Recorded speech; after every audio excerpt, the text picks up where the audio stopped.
Welcome to Through the Looking Glass, where we take a look at current Catholic world news and events that affect the Catholic world.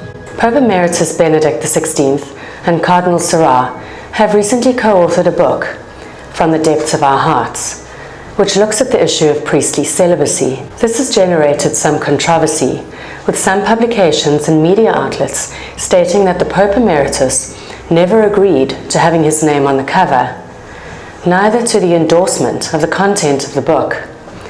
Italian news agency ANSA was informed by Archbishop Georg Ganswein, the personal secretary of both Pope Benedict XVI and Pope Francis, that he requested that Cardinal Sarah have Pope Benedict's name removed as co-author. In a series of 3 tweets, Cardinal Robert Sarah attempted to address and clear up the misinformation and confusion surrounding the book. Antonio Sacchi, an Italian Catholic journalist, has also reported on social media that Pope Francis was not impressed with Pope Benedict's involvement with the book, and that the pontiff was furious.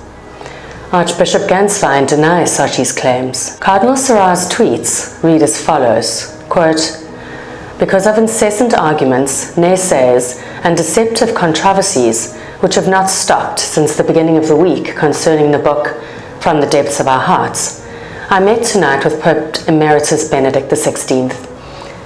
His second tweet stated, quote, "With Pope Emeritus Benedict XVI, we were able to certify that there is not one misunderstanding between us. I left very happy, full of peace and courage from this lovely meeting."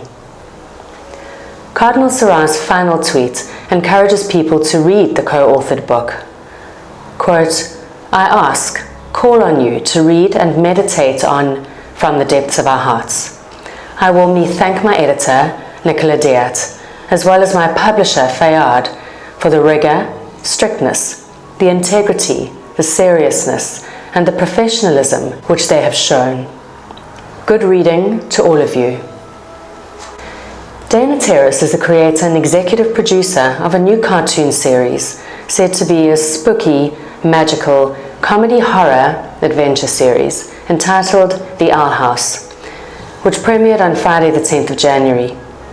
Luz, a fun-loving teen, is said to find herself stuck in the demon realm, battling the forces of evil alongside a rebellious witch and a pint-sized warrior.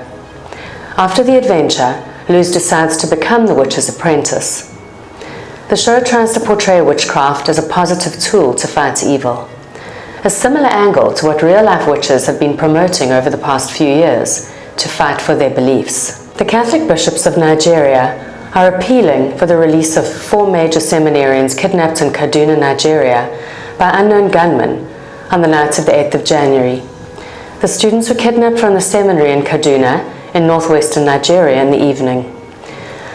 Gunmen wearing military garb broke through the seminary security fence and started shooting indiscriminately. Fortunately, no one was killed. Sources in Nigeria have confirmed that the kidnappers have made contact with the families of the abducted seminarians, but have not demanded a ransom. Cardinal Burke attended the annual March for Life held in Washington, D.C. on the 24th of January. Another supporter of the March for Life was President Donald Trump, the first sitting U.S. president to ever attend the March for Life in person.